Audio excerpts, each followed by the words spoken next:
Record. Yep. Perfect. Okay. Enjoy, everybody. Good morning, everyone, and welcome back to our second installment of Music Making at Hope College. For anyone that wasn't here last week, I'd just like to say thank you so much to Dr. Mark Baer for giving us this presentation at Hope. He was a professor at Hope for 33 years, did research mostly on the Brits, wrote several articles in published in journals, and wrote 3 books. And then after retirement, wrote another book about music making at Hope College. And that's the information that he's going to share with us today. So thank you so much, Mark, for presenting, and welcome. And it's your turn. Thank you, Marty. You're welcome. So let me actually go back to last week to this slide. I had said that I knew who 3 of these people were. So Roger Rietberg. Mark, Robert you're not Isabel. sharing your screen yet. Okay, sorry. Since you were practicing, that's okay. Do you want me to talk you through it real quickly? So you're going to go to the middle of the bottom of your Zoom screen, and there's a green button that says share screen. I'm going to come in. Thank you. And you've had both your vaccines, so but I'm still going to ask you to put on your mask. I will do that.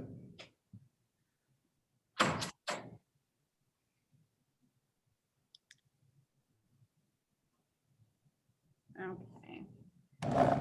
Basically, we need to get to your Zoom screen here.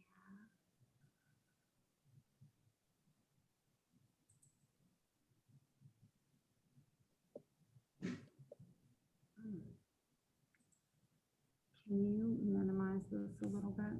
This one? Yeah.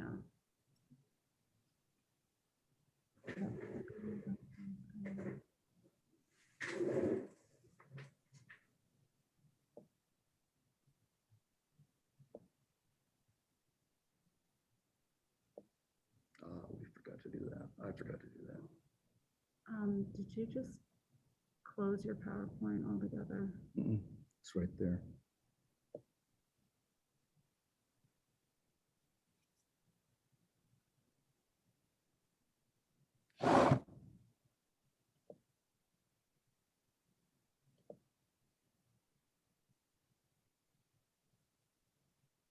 Share. No, it's something's wrong. It's not picking up your PowerPoint.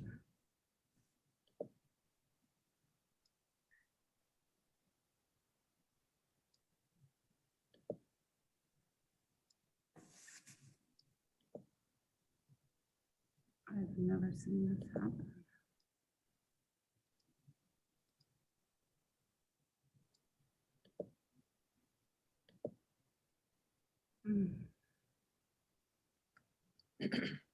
It's not, sorry guys, this is the morning anomaly.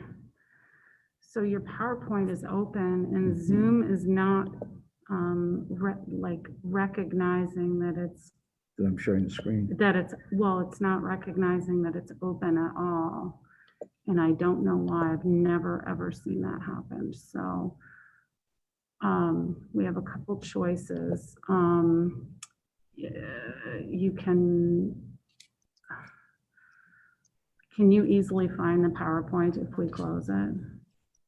Yeah. Okay, we're gonna need to close it. You want to do that? Yeah. Save. Sure. I don't know what I did, but why not?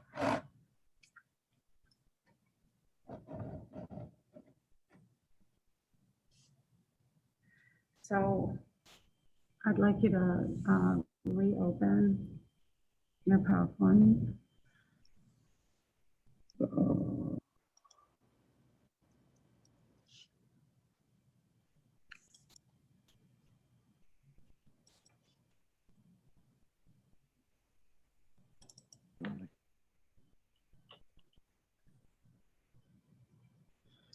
me take it from here.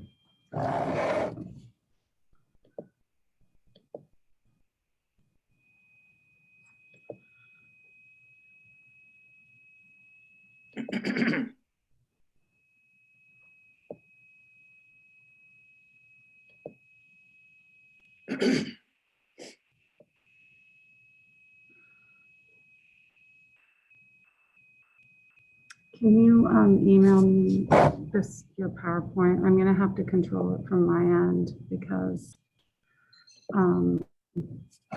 unfortunately, I've never ever seen this happen. Sorry. Your Zoom is not recognizing that that program is open, and I have no idea why.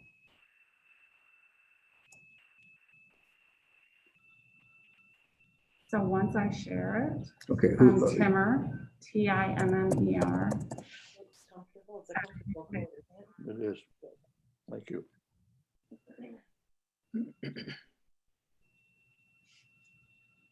So you're just gonna say next slide, and I'm gonna advance it for you, okay? Let's see where.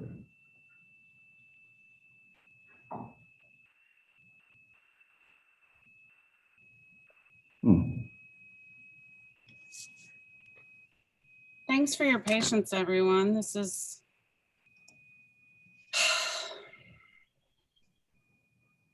Mark, you're definitely the guinea pig. Oh, I love being a guinea pig. This is different. This doesn't have to do with the settings that we changed. So when presenters go to share their screen, Zoom looks on their computer for what is open. And for some reason, Zoom isn't recognizing that his PowerPoint is open. And there's no technical reason that that should happen. In fact, there's a lot of technical reasons that shouldn't happen. But I don't know what, so I'm refreshing my, my email, and my intent will be to Okay, did you get it? presentation. Not yet. I don't know.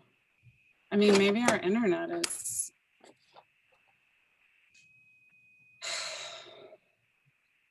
Do you show that it's been sent? There it is. Okay. So folks, I'm opening up his PowerPoint, and my intent will be to share it. In the meantime, I'm looking at your background and I see the coffee pot, and I know those cupboards have cookies. And I'm hoping someday we're going to be able to come back and visit. Absolutely. And it's opening it right now.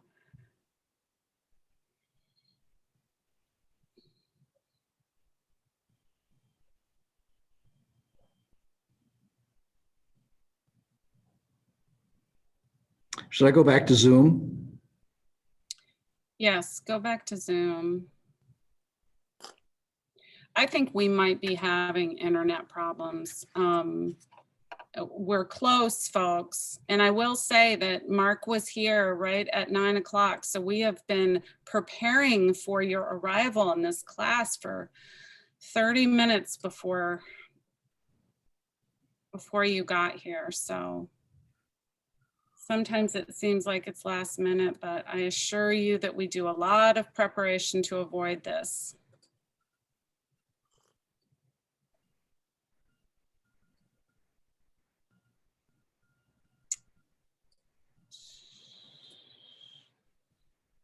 Okay.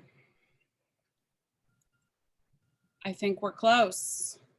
So Mark, I'm going to have your PowerPoint on my screen, and you're just going to have to communicate with me. Should I get out of this? Should I? Just stay where you are, Mark. We can see you and hear you, so just.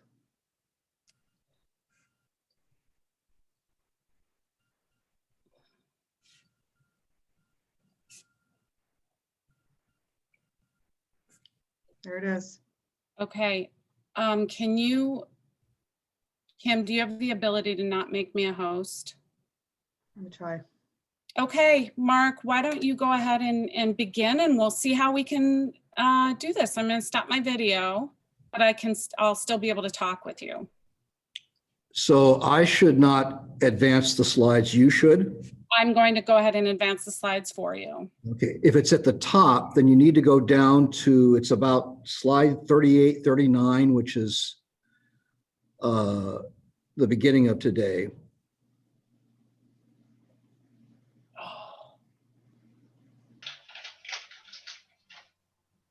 It disappeared. It's back.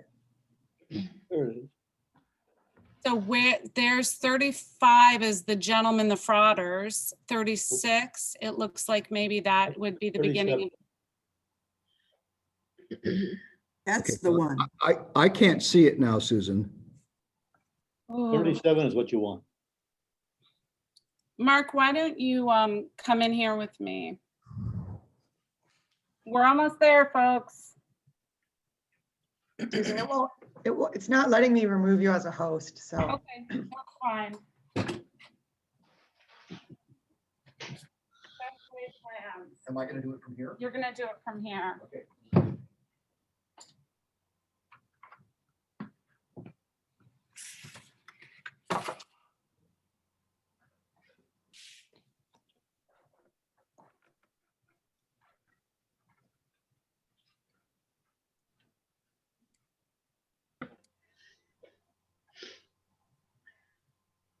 Shall I sit here? Yep, and because you've had your vaccines, I'm gonna give you permission to take your mask off. Thank you. And I can go full screen in a moment, but I think it might be best to just leave it like this if we can So tolerate it. this is where I want to be. Okay. So you may go ahead. Are we good? Yeah. Can I advance or? Yeah, actually. So there you go. You have an Apple, so I Yeah. don't. You should just be able to click it. Everybody hear me okay? Yes. Yes, All right, so I want to go back to last week, just because historians are the most humble of people. We have to learn from everybody. I mentioned that in this slide, I knew 3 of the names. So Robert Kavanaugh, Roger Rietberg, Maury Ryder. I didn't know who this guy was.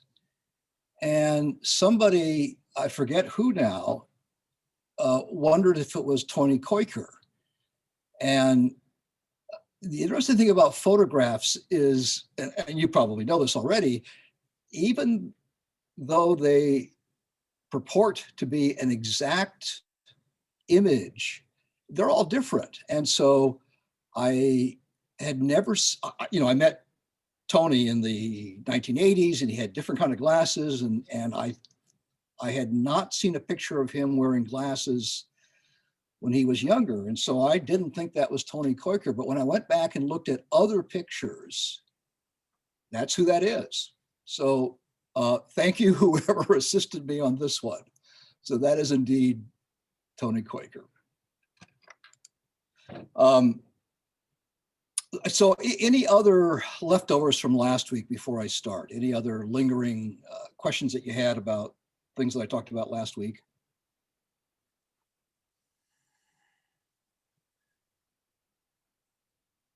Okay, so just to recap what I discussed last week,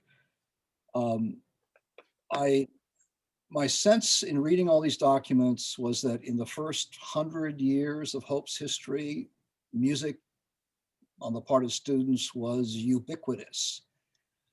And they just made music all the time. And my sense was that's because music was a part of their identity, that they had been young musicians at home or on the piano or at school, various instruments, vocal. It was just the cultural milieu in which students from the last third of the 19th and first half of the 20th century grew up. And what that meant was that at Hope College, my sense was that music making, rather than being imposed by a department, rather than being an academic subject, was rather bottom up as opposed to top down. So hence the thesis that I identified in the book, that music made the department, not the other way around. So what I want to do is to pick up that story and try to complete our understanding of music making at Hope. And this morning I'll discuss two topics. Topic number one is the physical journey of the music department from the beginning down to the opening of the Jack Miller Center in 2015. And that it's going to complement a lot of what I talked about last week. And I'll point out along the way some of those moments where I think you can see that clearly, but you'll come up with other ones. And then the second topic is to have us think about the relationship in this 150 years between the college and the community in terms of music making, because I think that's a very important relationship. And as I'll say at the very end, it may be a unique relationship if we think about other college campuses. And that might be a point where some of you want to weigh in. And I thought it would be interesting in terms of talking about that, to also talk about certain ensembles, events persisting, and others which were terrifically important at various points along the way disappearing, and why that was the case. And that'll bring us to today. And then at the end, because you're supposed to have a conclusion, I will have one, but it will be a different kind of conclusion because I'm going to ask you to help me conclude, if that's okay. So you all are on the spot for the conclusion. So let's start out with this historical tour, remembering all the buildings on Hope's campus, many of which, by the way, are gone now, that were home to music making during Hope's first 150 years. So last week, I entitled the session, Why Music? And if you think back to last week, should music be a department? Should there instead be a conservatory of music, as there was and is at a number of colleges and universities? Should it be some kind of hybrid? Or should music just be a set of extracurricular activities? Should the music program be a hodgepodge of these part-time musicians, mostly from out of town, who showed up, taught Hope students, and then went back to their primary calling? Or should music be a real academic department composed of academically trained, full-time, resident, permanent, by permanent I mean people who stayed a good long time as opposed to coming and going? And so that problem, why music, then parallels the problem today, where was music? And so the theme for the first thing that I want to address today, this physical journey, is that music was both everywhere and simultaneously homeless. It was everywhere and it was homeless. So let's go back to the beginning, at least at Hope, the 1860s. And so from the very beginning down till today, there's been chapel. For the first half century of Hope's history, at Daly Chapel, the college appointed a chorister, a student, and usually a junior or a senior, but sometimes younger students, And the chorister would be in charge of leading the singing at that morning chapel. And then a second student who played the organ. So this, I thought was Hope's first chapel. It is, if you know where Van Vleck Hall is, so you go, Van Vleck Hall would be over here. If you go to the south and a little bit east of where Van Vleck Hall is, that's where this chapel was, which was built by the president and the early Hope students, opened in 1862. I was corrected when I wrote the book by Jack Nienhuis, who said, actually, in the history of the college, if the college's history goes back to that preparatory school, the first chapel was in Van Vleck Hall, but I'm going to call this one the first college chapel. So inside that building, there was an organ, and let's see, how do I do this? Susan, I need your help, because I'm not an Apple, I'm a PC guy. Okay. How do I scroll down? What did you do to do that? I dragged. Have you ever used a touchpad? No, rarely, Okay. but I think I can do it. So that will advance it. It will. So All right. why don't you I'll give it a try. why don't you test it real quickly, or you use your finger on this in the same way that you would on a touchpad, or you can click on the icon as well. Click on the icon. Yeah. Click So on the if you slide. want to, yeah. Yeah, the problem is when I get down to here, well, Okay. maybe it'll work, maybe it'll work. Okay. Okay, so I want to identify this person here. Sarah Alcott was one of these student chapel organists. She was actually one of the first two women to graduate from Hope. And in her senior year, 1881-82, she was the chapel organist. When Wynant's chapel in Graves Hall opened in 1894, morning chapel moved from that other building here, as did recitals and other performances. Wynant's was, as Dimden is today, used for a variety of purposes. So there's some making of music done in morning chapel 5 days a week. Instruction in music, however, vocal and instrumental, was all over the place. It was wherever space could be found. Professors' rooms, their studios, the odd building near campus in the city of Holland, schools, and in various spaces here and there on Hope's campus. So I think it's fair to say that music was everywhere, and music was nowhere, if you follow my argument. So then the program, the music program continued to grow. We saw last week, early in the 21st century, the founding of the School of Music in 1905. That was a signal that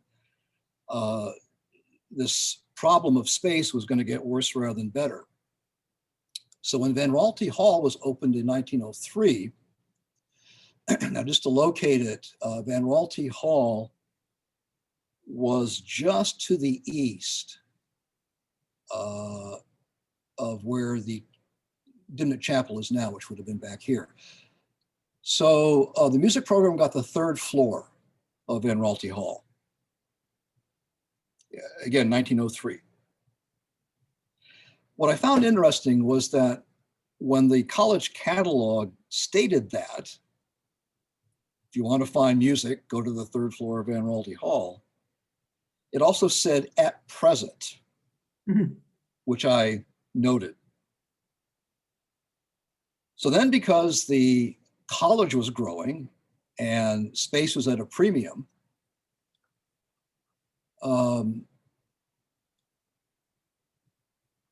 in 1907, when Voorhees dormitory opened, so this is Voorhees 10th Street over here.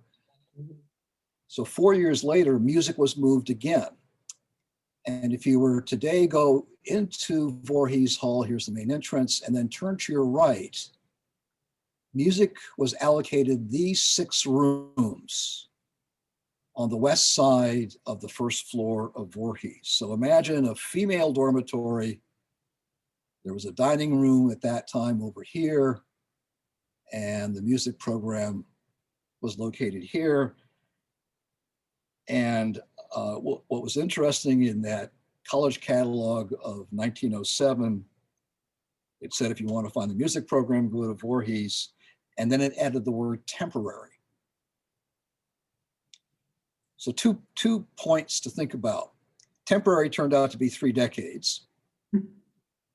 And I may be making too much of a point about this, but it strikes me as intriguing that the college authorities, both for Van Raalte Hall and Voorhees Hall, indicated for now that's where music was going to be, but not permanently. And so I think in some ways, you remember I had that slide last week of that charge to this new committee of 1946, the Music Committee, to deal with the problem of music at Hope College. And so I think the problem was, well, not only what was it, but where should it be? Where music, as well as what music? So music has a home now, at least for a while, on the first floor of Voorhees Hall. There's still 2 other problems, space problems with music, 2 inadequacies. One is even these 6 rooms were insufficient for instruction. And then the other difficulty is, needless to say, you're not going to have music concerts in Voorhees Hall. So there wasn't a dedicated performance venue. No, wrong way. That was solved with the opening of Carnegie Gymnasium, it's sometimes called Carnegie Hall, in 1906. So it was built where that 1862 chapel was. And so for 2 decades after that, it's very large auditorium. It seated about as many people as Dimnit does today. That's where musical performances took place, and other kinds of performances on campus. It was the go-to auditorium on campus, much larger than Winnett's Chapel in Grays, which I think seats about 160. Carnegie Hall was more like about 1,200. Then there was another migration when Dimnit Chapel opened in 1929. I'm going to come back to this in just a couple of seconds, but I want you to note, this is the South Tower of Dimnit. I want you to note, we're going to come back to the inside of this room right here. So Dimnit opened in 1929. Within a decade, music migrated. It would be too strong to say kicked out of Voorhees, but by then there were so many female students at Hope College that the college really needed Voorhees for the purpose for which it was built, which was to house female students. And so music moved to the basement, sharing the basement rooms of Dimnit with some other departments. Dimnit Chapel had a magnificent organ. Edward Dimnit, who raised all the money from it, when he was a student at Hope, was one of those organists. And so although his field was, I think, business, he loved music and he thought that organs were pretty important. So he went out and spent a lot of money, raised a lot of money to create this wonderful organ. And because it was so wonderful, hired an organist. Curtis Snow, the first full-time music professor in the history of Hope College. So the organ was pretty important. Curtis Snow was pretty important. I want you to look at his office, this very important guy. So if you go to Dimnit and go up into the choir loft, remembering that the risers were not there in the beginning, so it was a flat space. And then look to your south, you'll see room 27. This was Curtis Snow's office. And if you get the custodian to unlock the door and peek inside, here it is. It is, as my grandchildren would say, teeny tiny. It's and not much of an office, so it's used as a closet now. I read a couple of student accounts. There was just enough room in that office for Curtis Snow's desk and one chair a student could squeeze into. It was so tiny. And I want you just to kind of keep this little office in the back of your mind for a few moments. So that's not the only space problem that's going on in the first half of the 20th century. Snow's in here. Other music faculty are spread out all over campus. And students played on practice pianos and organs wherever they could find them, in dorm lounges, in various places. I mentioned Millie Schubert last week. This is the back of Millie's head in 1932, I think it is, playing on a practice organ. And that was located in that landing on the second floor of the south tower of Dimnit Chapel. So if you come up the stairs, cross this landing in this direction, that's how you get into the balcony of the chapel. My co-author and I, Allie, we saw that image of Millie playing and we wondered where that was.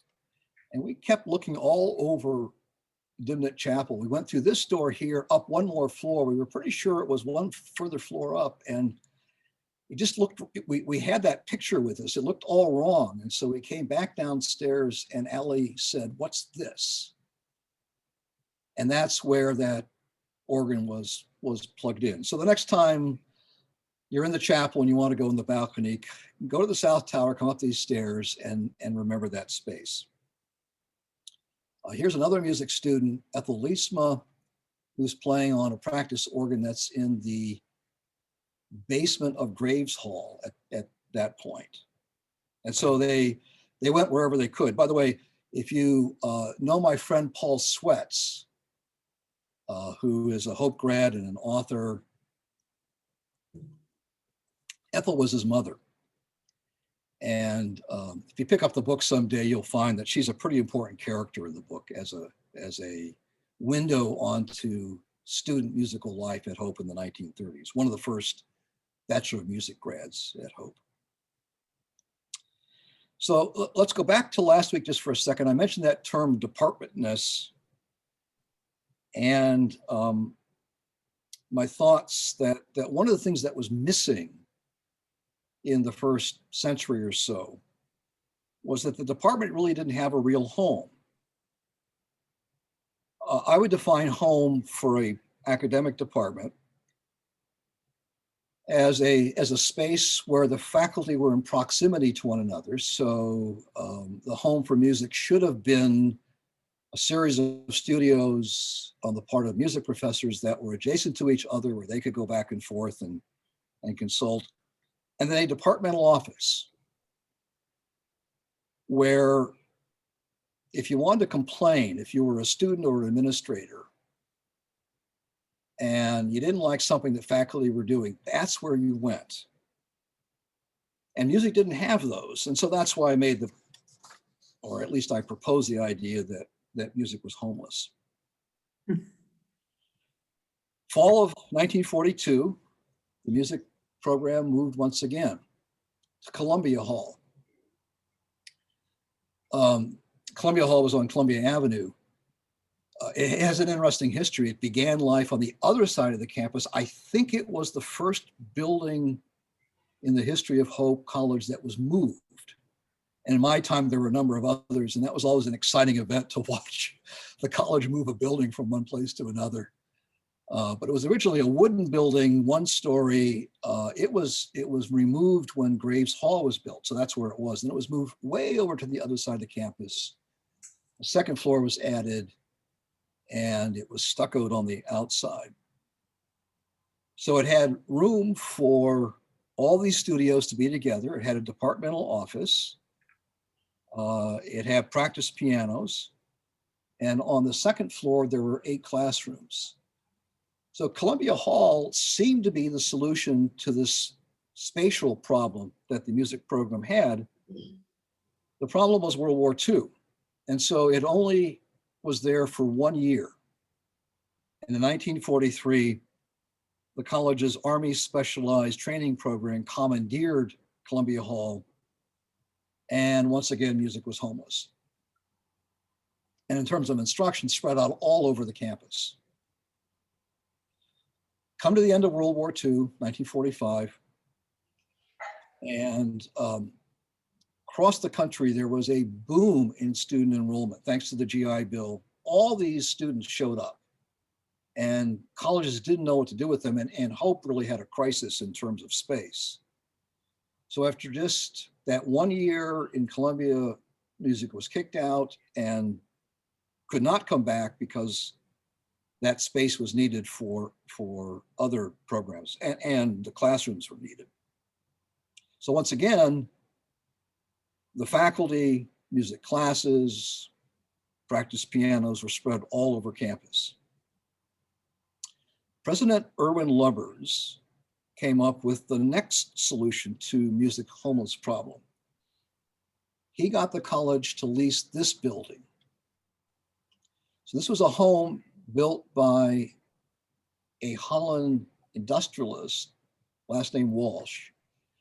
It was on 9th Street. If you know where Pillar Church is, go immediately to the west of Pillar Church, and that's where the Walsh home was. And in 1946, President Lubbers got the college to lease the Walsh home, and it became the Walsh Hall of Music. And I would guess if I were a music faculty member in 1946, I would jump for joy. The only problem was this home was not built to be a space for music. Its walls were not insulated. And here's the reminiscence of Connie Clausen, who was a 1953 Hope grad. I might have been a promising vocalist, but it was so discouraging to practice in Walsh's kitchen, where you couldn't tell which voice was yours and which was someone else's in the next room. And my guess is the same thing was true for the pianists, the piano students. So it was recognized pretty early on that Walsh was not a permanent solution. And Lubbers and the Hope College Board of Trustees began exploring other possibilities. One was that music moved to the president's home. Another was that it moved to Van Vleck Hall. There were 2 private houses near the college that the college thought about purchasing and moving it there. There was a proposed fine art building, and the idea was if that were to be built, one wing would be dedicated to music. It turned out that none of those came to pass. And so Walsh was leased year after year, but it was recognized that this was not going to be permanent. And classes, again, were held all over campus, including Western Theological Seminary. And meanwhile, students who wanted to practice on organs had to walk to nearby churches. So we're to the 1950s now, and the physical space problem is growing worse, and it's also colliding with other developments. As we saw last week, by the 1950s, by 1950, I would say at the very latest, music was now an official department. and its faculty was growing in size and professionalism, and student enrollment in the music program was growing. By the early 50s, half the Hope student body was either taking a music lesson or a course or participating in an ensemble. And so those various other solutions were recognized as just inadequate. And the college did something, it's probably too strong to say revolutionary, but it certainly was game-changing. And that was to conceive of and plan and then open the Nykirk Hall of Music, the college's first purpose-built music building with insulation between offices and studios and rooms. So it opened in the fall of 1956. If you've been to the Bultmann Center, it's where Nykirk was at that point. And it was remodeled once in the 1970s and then again in the 1990s. And it still wasn't adequate. That is to say that there was still a shortage of space. So those basement rooms of Graves were used for practice organs. There was a house on 10th Street known as the Music Annex, which was used.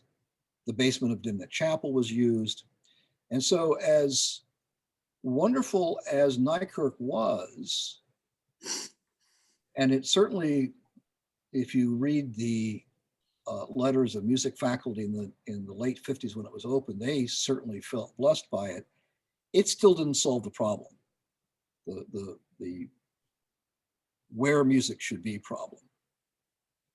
And so the proposal was, well, maybe add to the south, and so go across where 12th Street used to be, tear down where the Delphi House used to be, where Freed Cottage used to be, and expand that way. That was one possibility. There was also talk about demolishing the Keppel House on 10th Street and building some kind of performance hall there. The best solution, the real solution, was to start all over and to conceive of a single building. And here it is, on Columbia between 9th and 10th Streets, which for the first time in the college's history provided music with a real home and a magnificent performance venue and adequate studio space for faculty and classroom space and offices for faculty. So if you know Hugh Lewis, the current organ professor, this is his office. Now, in one lobe of your mind, of your brain, go back to Curtis Snow's office, room 27 in Dimnett. And now with the other, if you've been inside Hugh Lewis's office, just compare and contrast. And you can see between 1929 and when the Jack Miller Center opened in 2015, the really radical, if not revolutionary change that took place. My guess is if we could raise Curtis Snow and all those faculty from the dead who survived in Graves and Dimnett and Voorhees and Columbia and Walsh and even Nykirk, they would be astonished at the Jack Miller Center. Now, if I've counted correctly, in Hope's first century and a half, music's home was in 6 different buildings. By comparison, so far as I know, history in that same period was housed in 2. And if we add the other buildings where music making took place, where music was taught or performed, the number is over 20. So, simple question, why so many? And I think the best explanation goes back to the story from last week, that it took over a century to answer the question, why music? Parallel answering the second question, where music? And if you will, the solution isn't finally achieved until 2015 with the opening of the Jack Miller Center. So let me stop here and just see if any of this has provoked any questions. Again, we'll come back at the end and we'll have more time. But any questions at this point?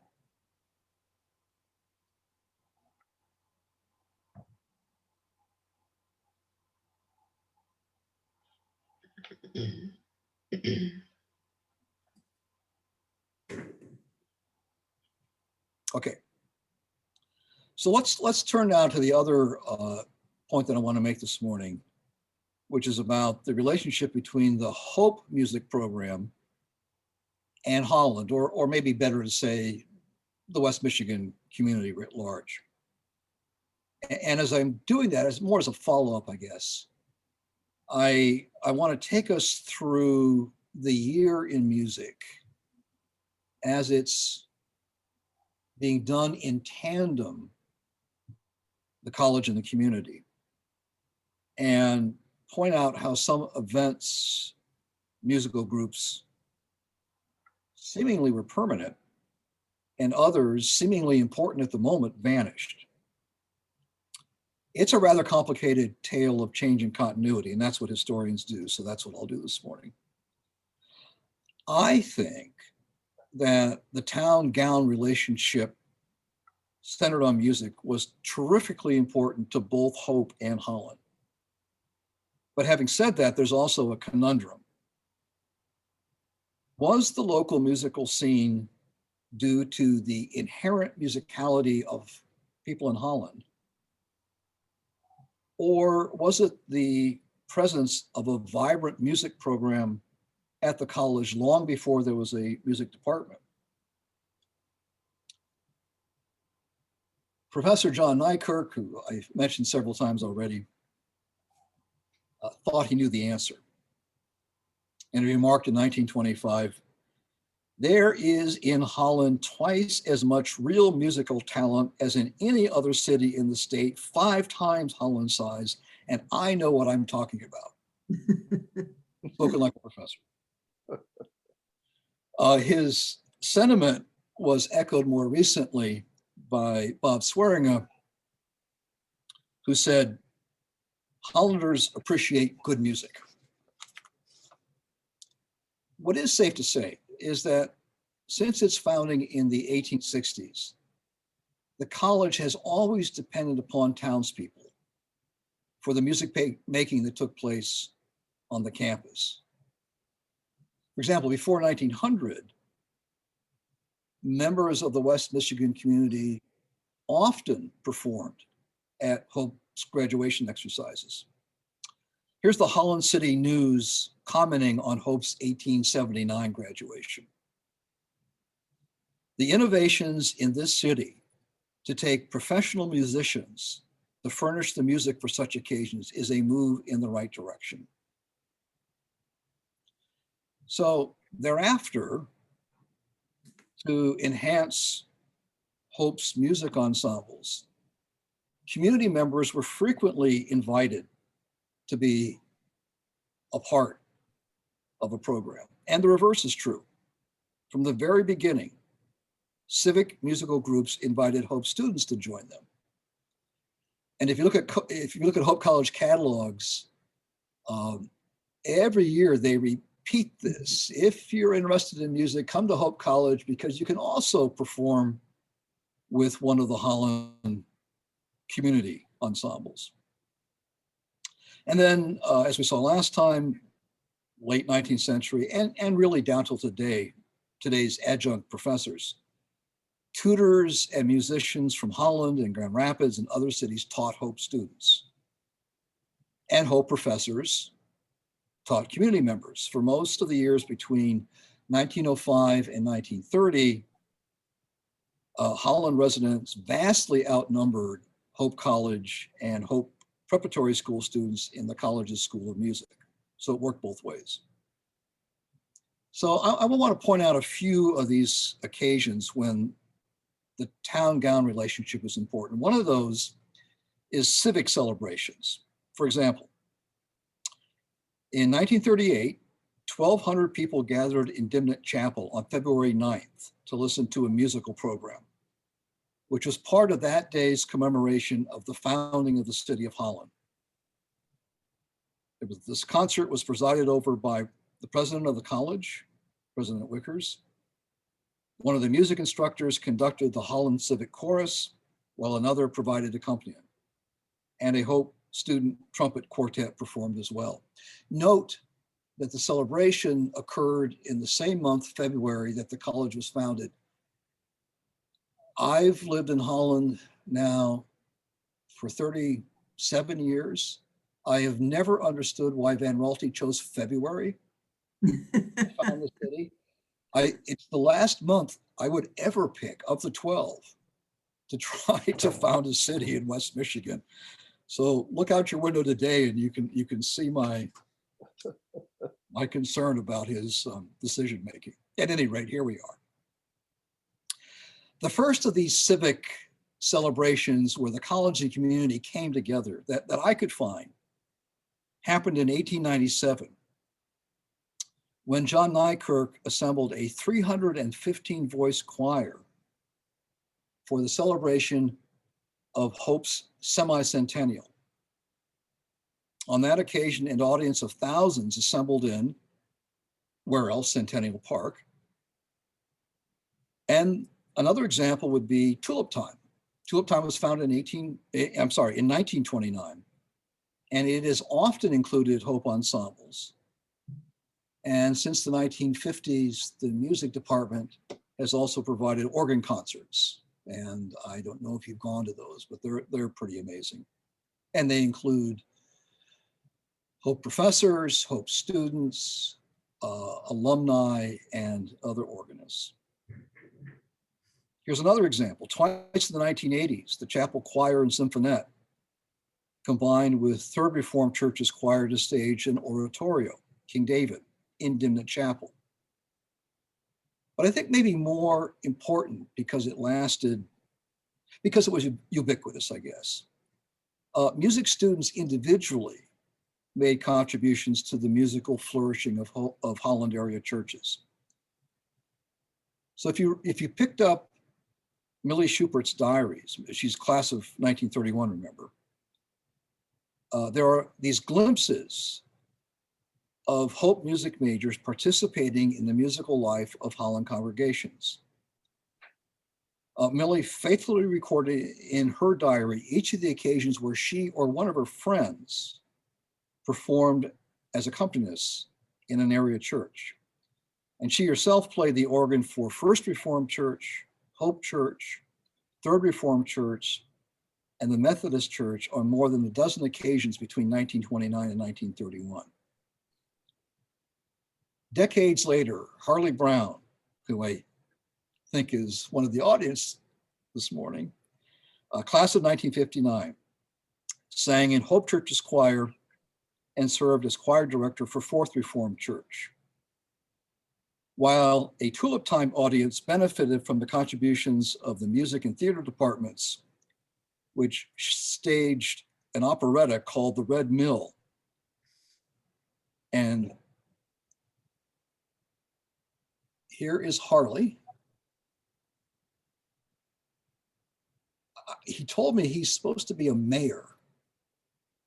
And we both wondered why the music and theater departments costumed him that way.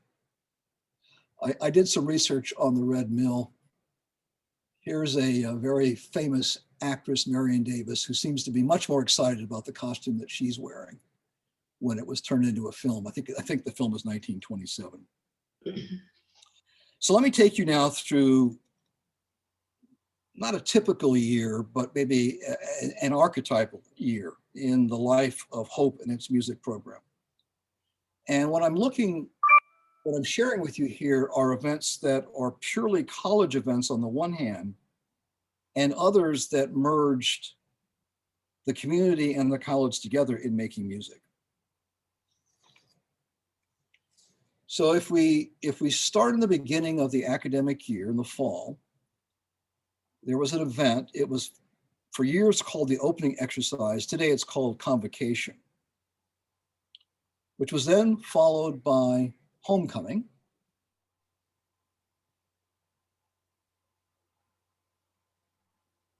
And then by the Nykirk Cup competition. I won't tell you now, but if anybody wants to ask me at the end where the Nykirk Cup competition came from, I'll let you in on that story. Obviously named after John Nykirk. And then the first performances of vocal and instrumental ensembles. The most important, I think, of these in the first 100 years of the college were the glee clubs, which had formed in the 1890s thanks to the leadership of John Nykirk. And by the 1920s were the premier student ensembles at the college.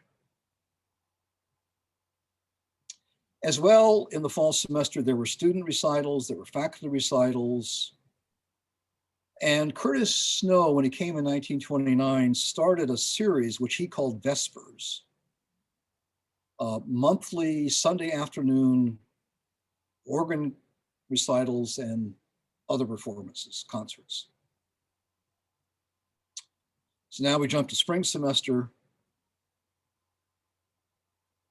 A number of special occasions. There was a junior senior banquet in March where there was a lot of music. Starting in April 1930, there was an event called the All College Day, which was partly sports. It ended with the All College Banquet. College was small enough, I suppose, at that point to have an all college banquet. And there were a lot of musical performances at that banquet. The first musical showcase happened in the spring in 1989. The spring also had a very important occasion called the Arbor Day exercises. I don't know when they started and when they ended. I didn't nail that down. But of course, Arbor Day, there would be a tree planted on campus, and then a lot of music, a lot of singing that would accompany that. And it included both town and gown. And then graduation. And so I'm not sure when, but when it changed from June to May, but for most of the college's history, graduation was in June. And for most of the college's history, it was a week-long affair. So there was baccalaureate one day, there was an alumni gathering, there was the preparatory school graduation until it was closed in the 30s, and then finally the college's commencement. And singing and instrumental music in all of those. As well, I mentioned this last week, I think, between 1916 and 1966, as part of graduation week, there was a pageant to celebrate remember the founding of the college. And that invariably, that pageant included choral and instrumental music. The only image I could find of the first pageant, the one of 1916, was this one. Apparently they are representing winter, which I find interesting and I guess important. And I wish I could have been there, but we can only imagine what that was like. And then just prior to graduation was another very important event, first held in 1940, called the All College Sing. And it was a competition between the college literary societies. They are now called fraternities and sororities. The men competed for one cup, the women for another. By the time Bob Ritzema was a student in the 1950s, as he recalled, quote, every fraternity and sorority was required to be in it. And every member had to sing, no matter if you couldn't sing.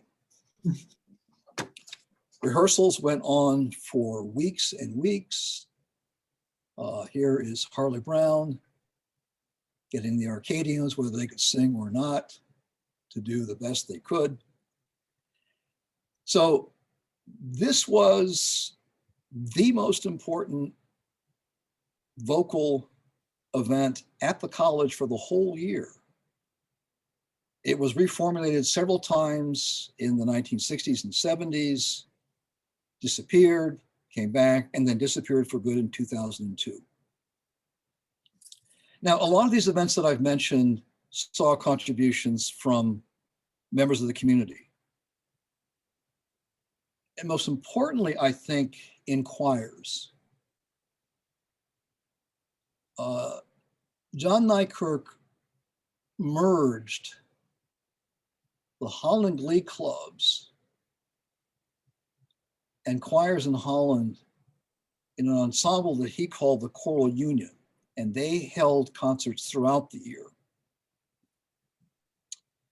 And they staged from 1910 onwards the premier musical event in the community, a performance of the Messiah. So here's the program for 1930. Notice it's held on Hope's campus. The Holland Civic Chorus was the successor to the Choral Union. And it included some Hope faculty, conducted by Curtis Snow, community members, and then soloists who were sometimes community members and sometimes brought in from Chicago or Detroit. In 1941, Professor Robert Cavanaugh directed the choir, 300 voices, including the Holland High School a cappella choir, Hope's Chapel Choir, and 65 members of the Holland community. So as I said a few moments ago, as I step back and look at the relationship between the college and the community, it's a story of change and continuity. Very good example of that is Christmas Vespers. Barbara Timmer was a junior at Hope College in the fall of 1941. She, along with other students and members of the music department, put together a small Sunday afternoon event for that Vespers series. Scheduled it for December the 7th. She played the piano that afternoon. She went back to her dorm. She turned on the radio and learned about Pearl Harbor. So the very first Vespers was the same day as Pearl Harbor. Vespers continued on every year, a very small event, part of that Vesper series rather than a standalone event. And during World War II, it was a kind of a patriotic celebration. And then that continued on. But by the 1950s, the war was receding in people's memories and the audience for Vespers was declining. And so the department reinvented it as an Advent celebration that connected campus and community, both in terms of who would participate in it and then who was the audience. So Christmas Vespers, or let me say, the Christmas event in the yearly Vespers series of performances began as a very small event. It became so popular by the 1960s that it squeezed out the Messiah production, which was the most important musical event in Holland. And the Messiah production disappeared for good in 1977. So what's the explanation for why some events or ensembles at Hope have persisted across the decades? And I think Vespers would be a very good case study of one of those. It's reimagined every year. It's slightly different every year, but it persists and has now become the fixture for musical events at that point in the year. So what's the explanation for why this persistence? And then at the same time, why other events like the Messiah production, which seem to be so vital, vanished? And looking back, I would identify three forces. First of all, there's students. Professors like to forget that colleges exist for students as opposed to the other way around, but it's true. Student preferences are the first of these. So some innovations, for example, the Glee Club or the orchestra seem organic. That is to say, they put down such deep roots among students that they survived across the decades, regardless of what was happening in the outside world, the Great Depression, wars, or the coming and going of individual faculty. But some others that seem to be really important, and I'll give you two examples. One is the Ladies Ukulele Orchestra, 1919. And another one 10 years later, the Hope Trumpeters. So these seem to be a very big deal at the time, but I would say if student interest in them waned, if they were connected to what was trendy or popular in culture at the moment, but the students didn't stick with them, then they vanished. And that's the explanation for why the all college sing vanished, because fraternities and sororities, because Hope students had other things to do. So first of all, student preference. And then secondly, you all, the audience, the supportive audiences. In a typical year, the music department sponsors about 100 concerts and recitals. In a 1999 letter to the Anchor by two Hope senior majors, they offer an important insight about these occasions. They wrote, and I quote, "There are certain people who come to every single event and know us by name. They genuinely care about what we do and who we are." And so why do some events like Vespers persist and others disappear? It has to do with audience. And then third, faculty and departmental priorities. Could an ensemble or an event transcend its creator?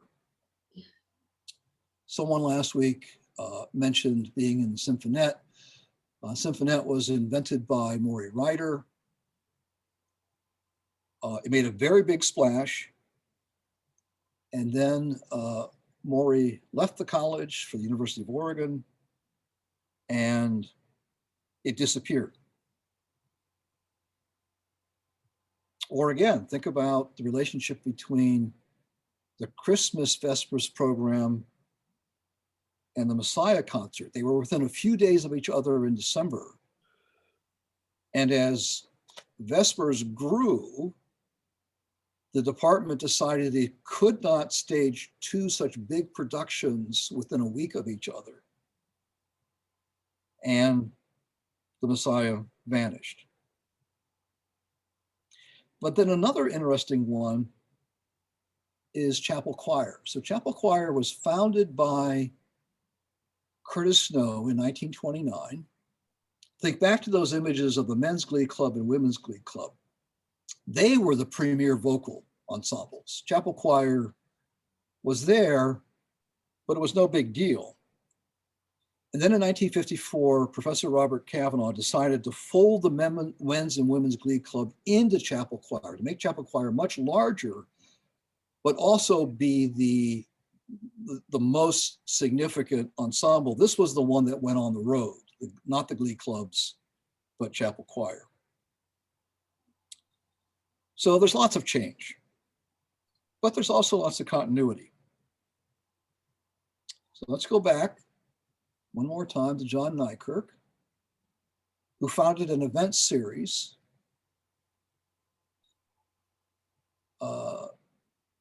sometimes called the Hope College Lecture Course. So that's a bit of a misnomer because it was an event series. It had outside lecturers, it had a lot of performers, and it had performances by the choral union. So that combination of town plus gown choir. This series, founded by John Nykirk in the 1920s, kept getting reinvented by the department until by the 1980s, it had become the Great Performance Series, which has continued to attract very large audiences. from that point until today. So might it be the case, I teased you with this at the beginning, that the town-gown relationship, Hope College, the West Michigan community, is unique in the landscape of American higher education. So think about your own experience.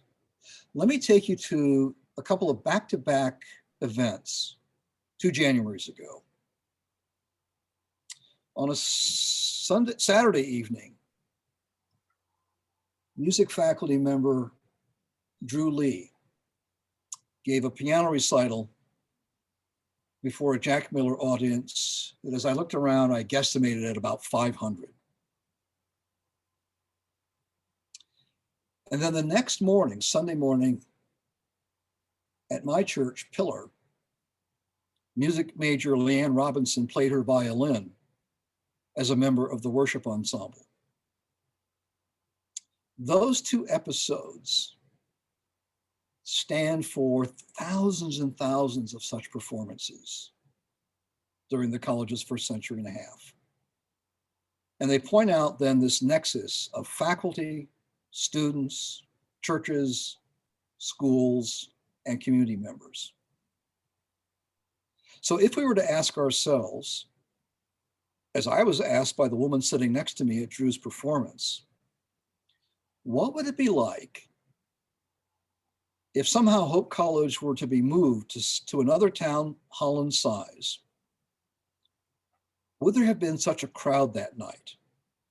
Or would there, say, have been this ongoing Vespers program?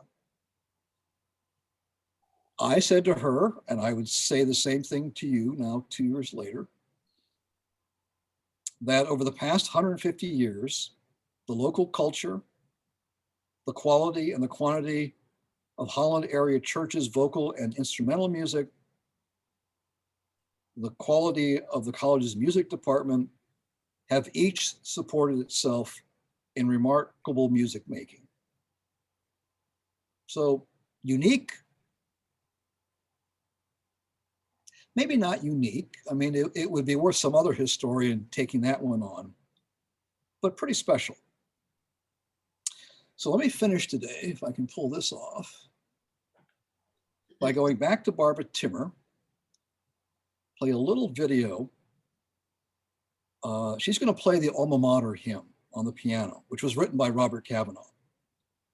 And she performed it at that very first Christmas Vespers on December 7th, 1941. Here she is performing it again towards the end of her life.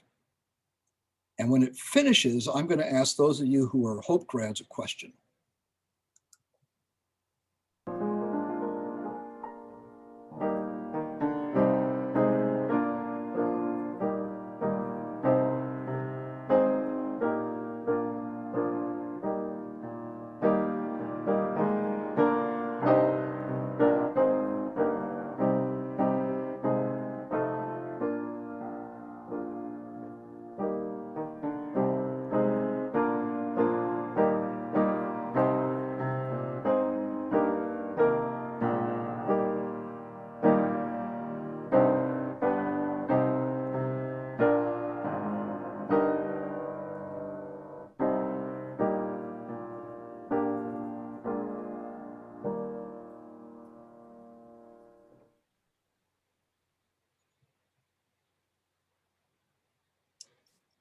So, Hope grads,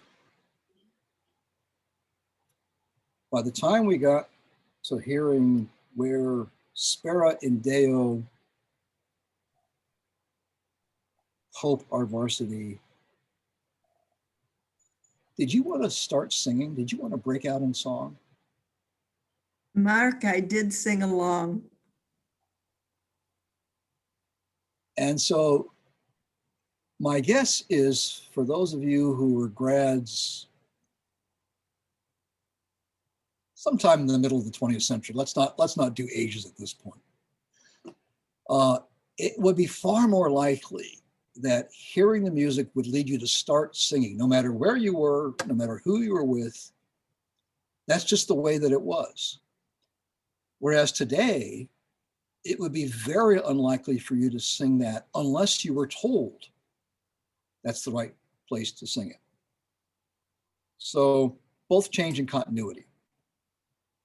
So I'm done. Let me see what questions I've provoked or comments that you want to make or reminiscences. Thank you, Mark. This is Kim. I don't have anything in the direct chat, so this is a pretty nice sized group. So if people want to unmute their microphone and ask a question or make a comment, please feel free to do so. I just have to say it was wonderful to see that clip of Barbara Timmer. I don't know if I ever would have had the chance to meet her if I had not become the HASP director, but I'm so glad that I did. She was such a fascinating, wonderful person. So that was really neat to see that. Thank you for sharing that. Miss her. She had a lot of Kim? spirit. Kim, am I unmuted? Yep, go ahead, Marty. Okay, I did send a couple questions in, but maybe I didn't do it right. So I actually cannot see myself on the screen. I don't know why that is if I haven't touched something, but so I did have a couple questions. The first one I sent in was, do you think that the all college sing was eliminated, Mark, because Greek life wasn't so important anymore?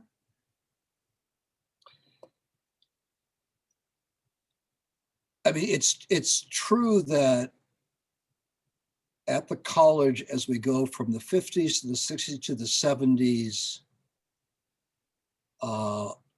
it was still pretty important when I came in the early 80s. I would say by the end of the 80s, the 90s less so.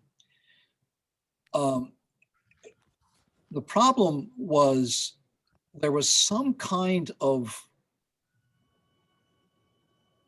controversy in the mid to late 60s. I don't remember the exact year. I noted in the book. And a couple of fraternities, of course, one of them, my son's fraternity, though he wasn't in it then, I kind of rebelled and refused to participate. I never was able to find out why, but I mean, those of you who were in fraternities at Hope then would know how intense an experience it was, the run up to it and the actual event. And these two rebelled. And so that year it was suspended, it came back. So I think it began to cause problems. It was not a music department event, it was a college event. So there was always a bit of a tension between the music department. A member of the music department would be the advisor, and they would be judges and so on. I think if you talk to music faculty members like Bob Ritzema, they were ambivalent about the all college thing. And so they like all faculty do, they went along to get along, but it sucked up a lot of time on the part of students that could be spent, if you were a music major, from the point of view of a music faculty member, practicing your instrument or being in a choir. So my guess is, as I looked at its problem there in the 60s, its demise, its return, its reinvention, it has something to do with Greek life on campus, but it also has something to do, as Bob Dylan said, the times they are a-changing. And it is in the 40s and 50s terrifically important to the identity of students, problematic in the 60s. By the 90s, it just didn't matter anymore. So disappeared in 2002 for good. Okay, thank you. And the other question I had was, can you talk a little bit about the spring tours that the choir did and the orchestra, and I think how that connected people in other parts of the country to Hope College music. Yeah, yeah. Yeah, the tours go way back. Hope, both vocal and instrumental ensembles began touring. If by tour, you don't mean to New York, New Jersey, or to California, but maybe something more in the Midwest or even across the state. I mean, they were touring just after World War I, some ensembles. Pretty early on, the glee clubs began touring. Again, they were the premier vocal ensembles. And they would tour, and sometimes those tours would be 3 weeks long. So not just spring break, but something much more significant. As I understand it, as I recall it, the men would go west, the women would go east, and then they would flip it the next year. And those tours were really important for connecting alumni, especially East Coast alumni, with the college. They would host students in their own homes. They would set up occasions in their churches. And so the tours were a really big deal for students. Bob Ritzema, when we interviewed him, reminisced about, I mean, here's a guy who grew up on a farm in Illinois, came to the college, and I mean, his world expanded with the tours that he went on. And then my guess is it was easier to think about a tour that would be just one vocal ensemble. And that was the explanation as to why Cavanaugh merged them. He had taken the men's glee club on tours before. So I think the decision was, okay, it's going to be a big deal, but I want to get some sleep. So let's merge the men's and women's glee club into chapel choir, expand the choir, but now it's just the chapel choir that's going to tour. And again, bouncing back and forth between a tour to the west and a tour to the east. Does that answer your second question, Marty? Yes, thank you. Kim, are there other questions? Do you have?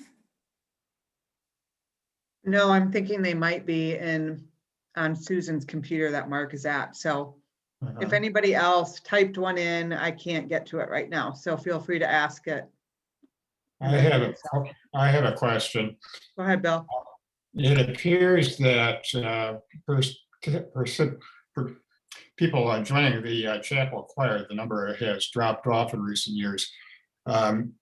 How healthy is that kind of a program right now, vocal music at Hope College? Could you give an assessment of that?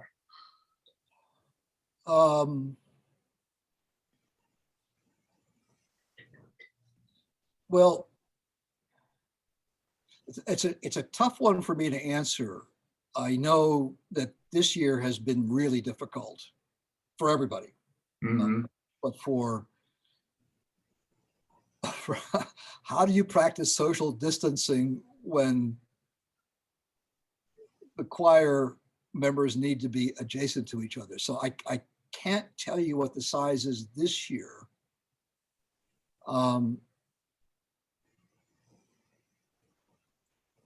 And I mean, I have to confess, as an historian, I need to jump forward a couple of decades and then turn around and look backwards. I distrust my analysis if I'm trying to do the contemporary. So I think the numbers, you're right, Bill, the numbers are down, or at least they were when I knew a year plus ago. But I also know that there's not a single trend line. And so it's hard to say whether if we would jump forward 5 years, the numbers would be different. It is the case, I think, across the country. It goes back to what I said at the very end last week, that survey, that students don't choose to make as much music as part of their undergraduate experience as they used to. And so the size of choirs, the size of orchestras, of smaller ensembles across the country is going down. I mean, there are some music programs at other institutions that have been axed. And so we are at a moment, and I don't know whether when we pivot towards the end of the 2020s, it'll be like it is now, or more like it was 25 years ago. It's really hard to say. So this is a long answer to a simple question, and the long answer is, I'm an historian. Ask me in 10 or 15 years. Thanks, Mark. Marshall, do you have a question? You're unmuted. Oh, just a comment that, oops, I can hear you. You're good. just a comment that in the Symphonette picture, that must have been from 55 or 56. I know from 57 to 60, we went as far as Denver, in 1 year, New York City and California, all by bus. We rotated directions with the chapel choir. Mhm. And these were opportunities to meet lots of Hope people at various places.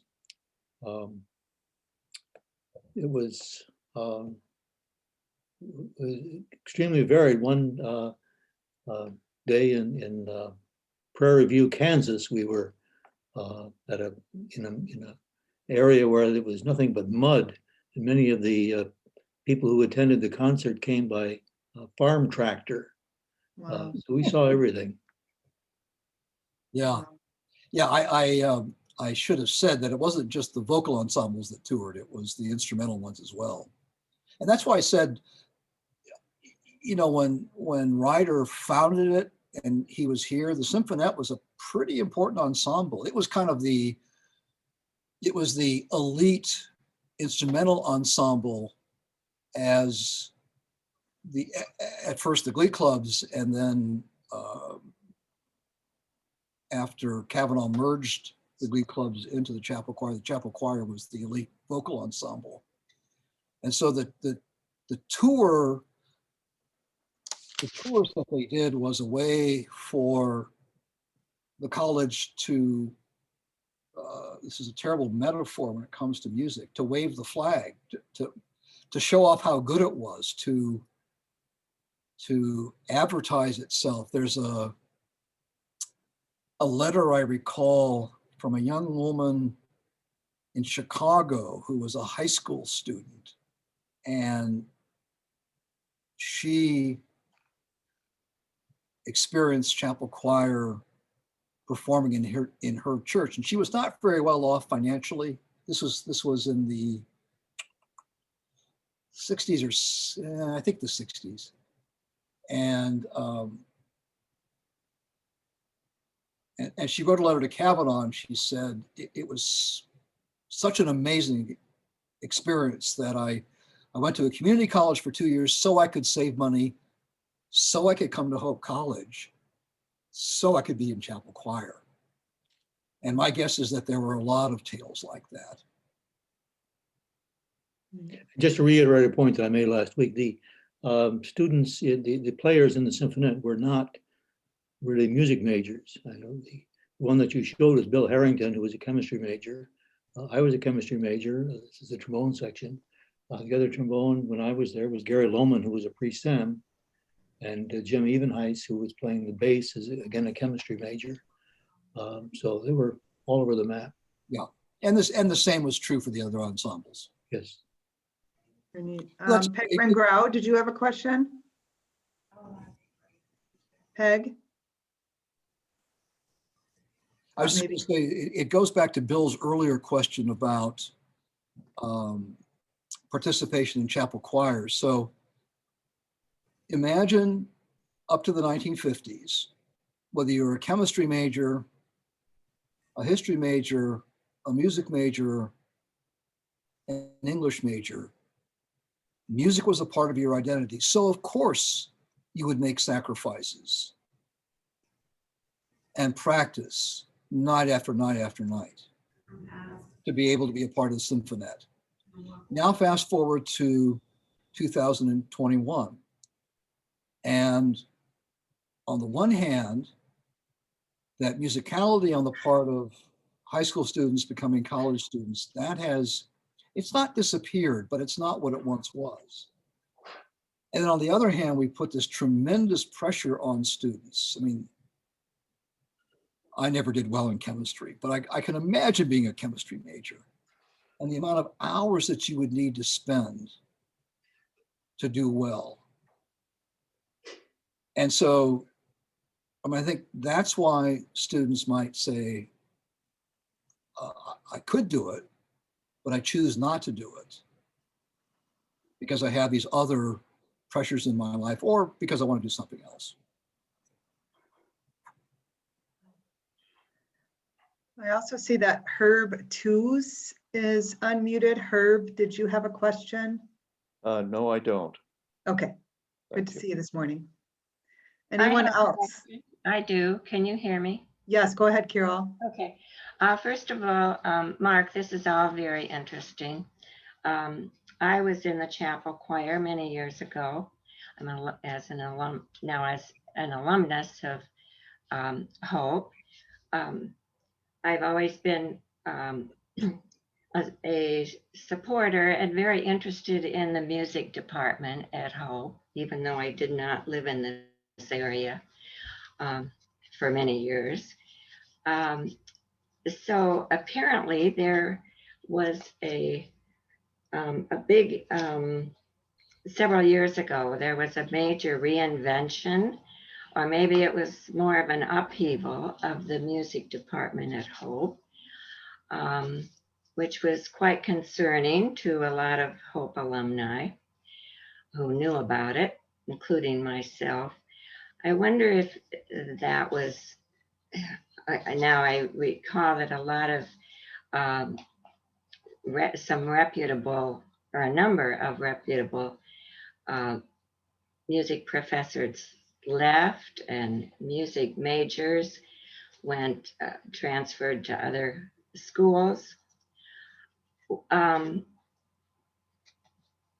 Was this mainly because of a disagreement over curriculum, or was it far more complicated than that? I'm probably not a good person to ask for a whole host of reasons. One is I know too much. One is I'm an historian. As I said a few moments ago, I can only tell you about something when I have perspective and can turn around and look back at it and can continue to look at every document that I can find. I mean, I don't know if like me, you followed the impeachment trial, but I did. if you did, if you chose to spend your time doing that, you noticed that the night before the vote, a brand new document appeared. Well, I mean, that's the problem with being an historian, is that you think you know what you know based upon the documents that you've seen, and then you find another document. So I mean, I'll answer just the one part of the question I don't think it had very much, if anything, to do with curriculum. So you're saying, you know, my impression was, and what did I know really about it? But my impression was that the big argument within the music department was over what to teach. Is that true? Or Just about. does it have any substance? I mean, academics argue all the time about what to teach. Because on the one hand, we, at a place like Hope, our primary contact is with students. And so we're paying attention to what students' interest is. And on the other hand, as professionals, we're going to conferences, we're reading journals, we're emailing colleagues. We have one eye on students, we have another eye on what our profession is doing, how it's changing. And there is no discipline that stays the same. Maybe it's a great irony, but my guess is that history as a discipline changes more than any other discipline. It's not fixed. And so there are always discussions, arguments, controversies about what should be taught. You know, I'm a good case study. I got hired at Hope in 1983 because the department had a long tradition of someone teaching British history. So I did for 33 years. The guy who replaced me, who was 10 times better than I could ever be, who reads and speaks 7 languages. I struggle with 1. He's an historian of early modern Japan, and no one teaches British history anymore. So, I mean, the curriculum thing, sure, it's something that academics discuss, argue about. Sometimes they argue about it seriously, but it's not unusual.